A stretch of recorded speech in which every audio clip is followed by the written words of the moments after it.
In the time before the flood, in an age when the boundaries between the material world and the celestial dimensions were far more permeable than they are in our modern age, there walked upon the earth a man whose consciousness had been elevated to such heights that he was able to perceive dimensions of reality that were invisible to ordinary human awareness.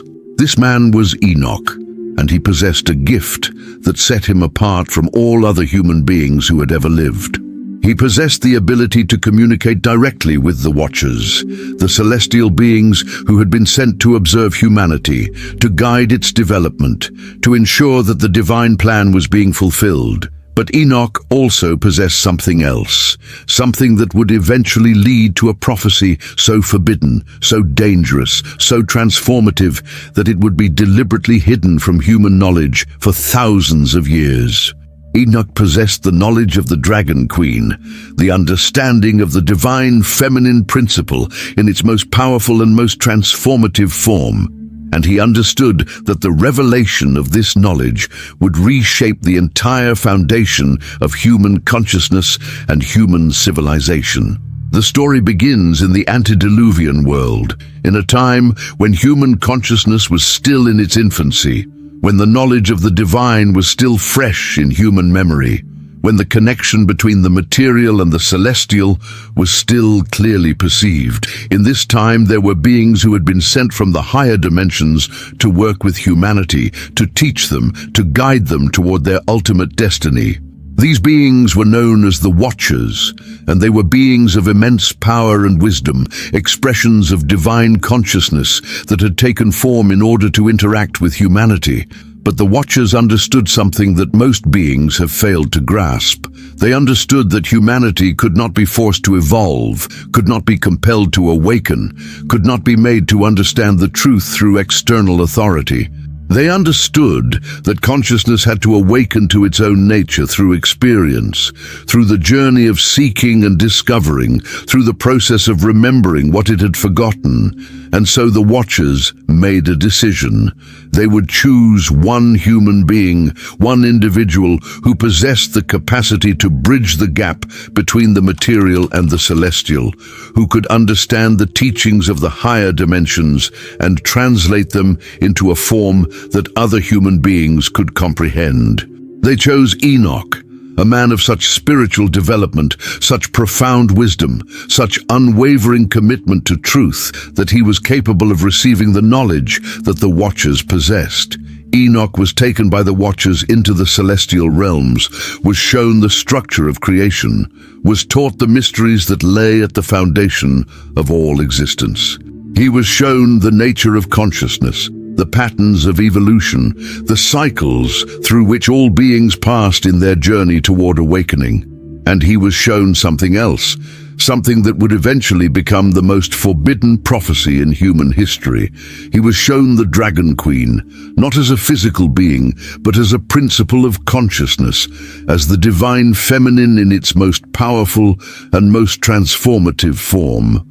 He was shown how the Dragon Queen had been present since the very beginning of creation, how she had guided the evolution of consciousness through countless ages, how she had worked to ensure that the divine plan would be fulfilled. And he was shown that there would come a time far in the future when the Dragon Queen would awaken in human consciousness, when the divine feminine would reclaim its rightful place at the center of human awareness, when the balance between the masculine and feminine principles would be restored. But the Watchers also showed Enoch something that filled him with both hope and a deep sense of responsibility.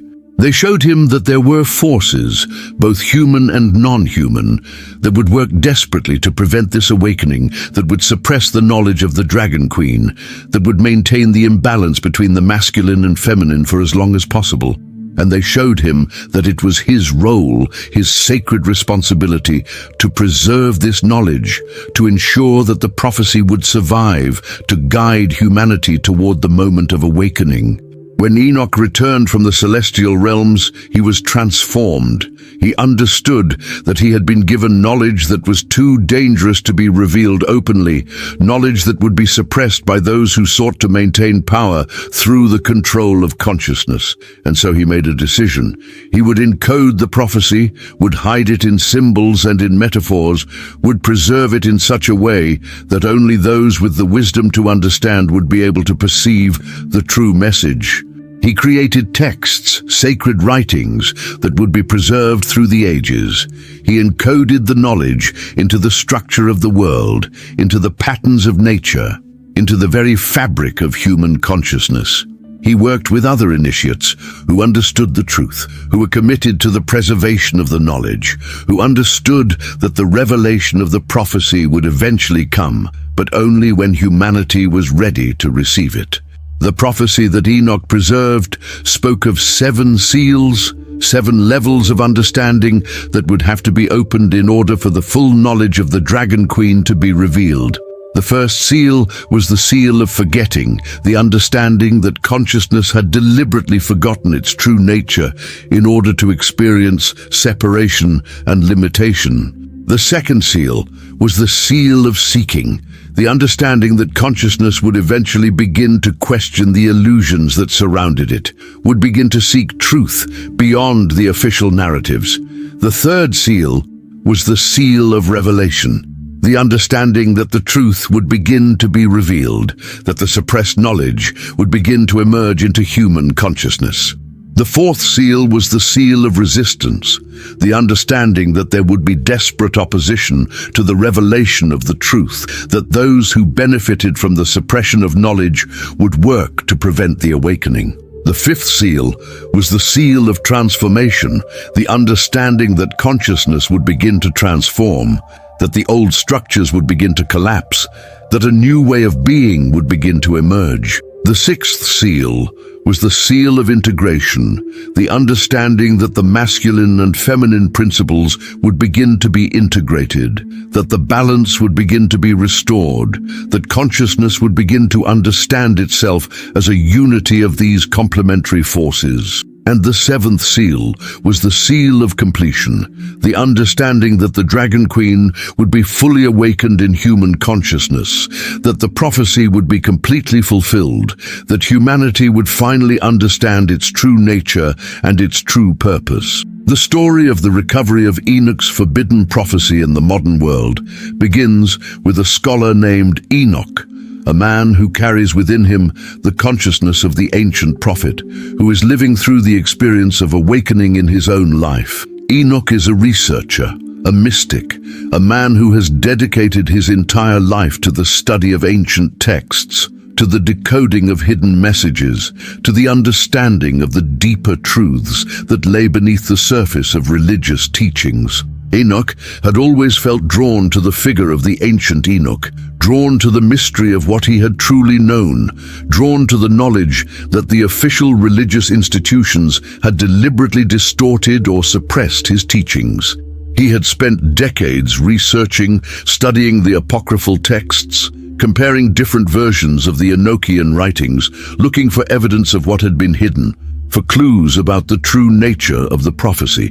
It was during a deep meditation in a sacred mountain, a place that was said to be where the Watchers had made contact with humanity, that Enoch received a vision that would change the course of his life. In this vision, he found himself in the presence of the Watchers themselves, beings of immense wisdom and power who had been working through the ages to preserve the prophecy, to guide the awakening of consciousness, to ensure that the knowledge would not be completely lost.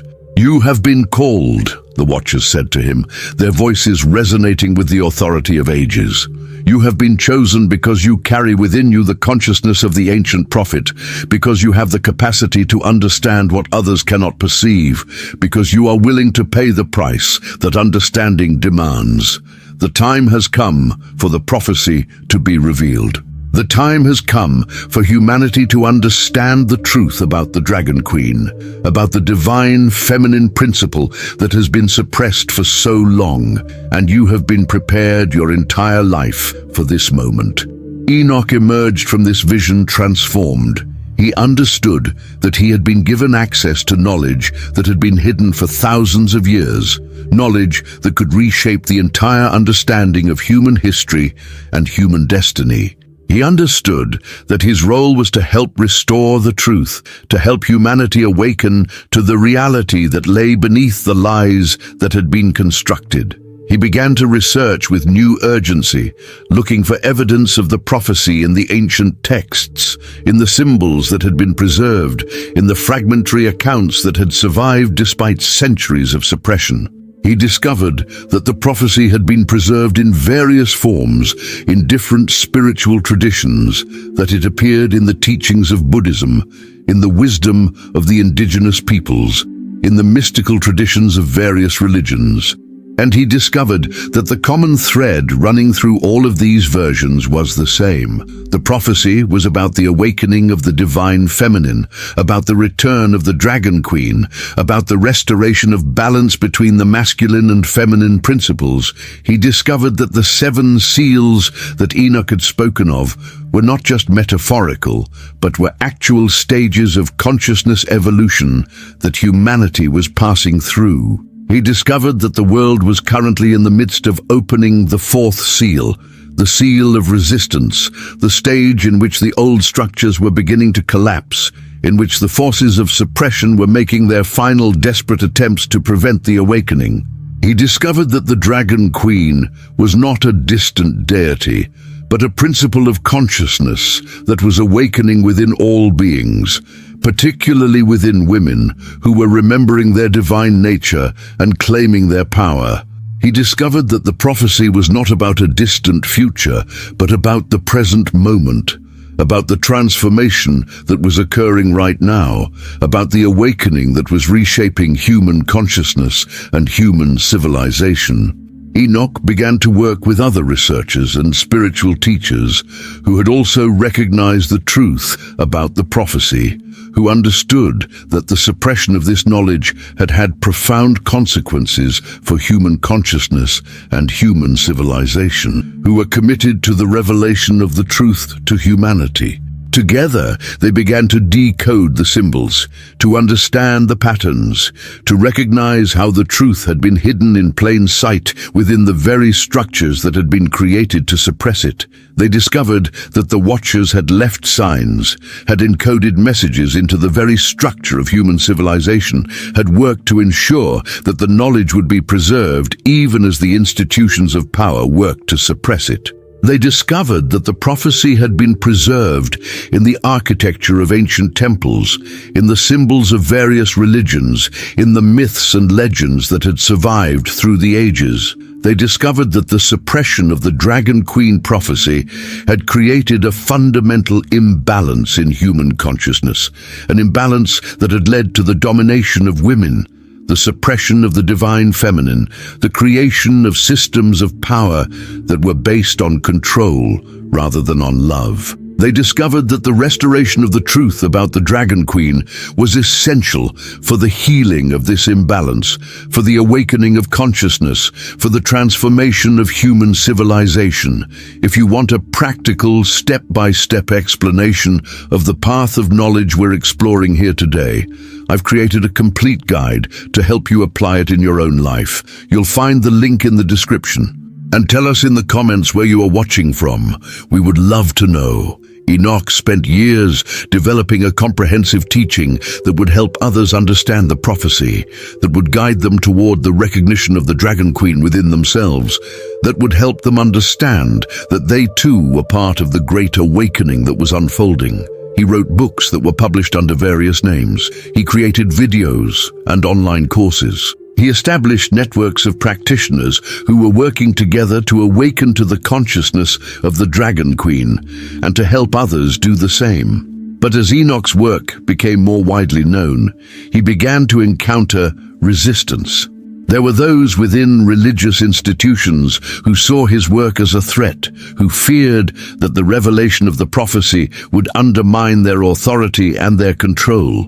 There were academic institutions that tried to suppress his research, to prevent his books from being published, to discredit his work, and there were more subtle forms of resistance as well. Enoch began to experience strange phenomena, synchronicities that seemed designed to test his commitment, challenges that appeared to be obstacles but which were actually initiations, opportunities to deepen his understanding and his faith in the truth that he had been given. But Enoch understood that this resistance was itself a sign of the truth of what he had discovered. The fact that there was such desperate opposition to the revelation of the prophecy only confirmed that something of immense power and significance was indeed occurring, that the suppressed knowledge was indeed beginning to emerge into human consciousness. He also came to understand something profound about the nature of the prophecy and the Watchers. He understood that the Watchers were not external beings who had come to save humanity, but aspects of consciousness itself, expressions of the wisdom that existed within all beings. He understood that the prophecy was not something that was being imposed upon humanity from outside, but something that was emerging from within human consciousness itself, something that was being awakened through the choices and the awareness of conscious beings. He understood that the Dragon Queen was not a distant deity waiting to be revealed, but a principle of consciousness that was already present within all beings, waiting to be recognized, waiting to be awakened, waiting to reclaim her rightful place at the center of human awareness. He understood that the prophecy was about the awakening of this consciousness within humanity itself, about the recognition of the divine feminine as equal to the divine masculine, about the restoration of balance that would transform everything. In his final years, Enoch worked to synthesize all of the knowledge he had gathered, to create a comprehensive teaching that would serve as a guide for the awakening of the Dragon Queen in human consciousness. He wrote a final book that was intended to be his magnum opus, a complete guide to understanding Enoch's forbidden prophecy, recognizing the signs of the Dragon Queen's awakening, and participating in the great work of transformation that was reshaping human consciousness and human civilization. When Enoch died, his work lived on. The knowledge he had preserved and transmitted continued to spread, reaching people in every corner of the world. More and more people began to understand that the prophecy was real, that the Dragon Queen was awakening, that they too were part of the great transformation that was unfolding. And in our own time, we are witnessing the fulfillment of Enoch's forbidden prophecy in unprecedented ways. We are seeing the opening of the seals, one by one, as consciousness evolves and awakens. We are seeing women rising to claim their power and their voice. We are seeing the earth rising up to protect herself. We are seeing the collapse of institutions built on patriarchal domination. We are seeing the emergence of new forms of spirituality that honor the sacred feminine. The prophecy that was hidden is being revealed. The knowledge that the Watchers preserved is emerging into human consciousness. The Dragon Queen is awakening. And those who are ready to receive this knowledge, who are willing to open their hearts and minds to the wisdom of the ancient prophecy, who are committed to the awakening of the divine feminine within themselves and within all beings, are being called to step forward, to recognize their role in the great work of transformation. Enoch's forbidden prophecy was never about destruction or judgment. It was always about awakening, about transformation, about the return of the Dragon Queen to the center of human consciousness. The Watchers who revealed this prophecy understood that consciousness could not be forced to evolve, but that it could be guided, could be supported, could be awakened through the revelation of truth. And you are invited to become part of this great awakening, to recognize yourself as a carrier of the prophecy, to awaken to the consciousness of the Dragon Queen within yourself, to help guide others toward the recognition of the divine feminine that is being restored to the center of human awareness. The question that is being posed to each of us is this: will you recognize the prophecy? Will you awaken to the Dragon Queen within yourself? Will you help to guide others toward the awakening that is transforming the world? Will you participate in the fulfillment of the prophecy that the Watchers revealed to Enoch so long ago? The seals are opening, the prophecy is being fulfilled, the Dragon Queen is awakening, and the transformation of human consciousness is beginning. The time of suppression is ending, the time of revelation is beginning, and you are invited to become part of this great work, to claim your role in the awakening that will reshape human civilization and transform all creation. And if you like this story, you will definitely love the next one that's appearing on your screen. Don't forget to subscribe to our channel, leave your like, and activate the notifications. See you in the next one.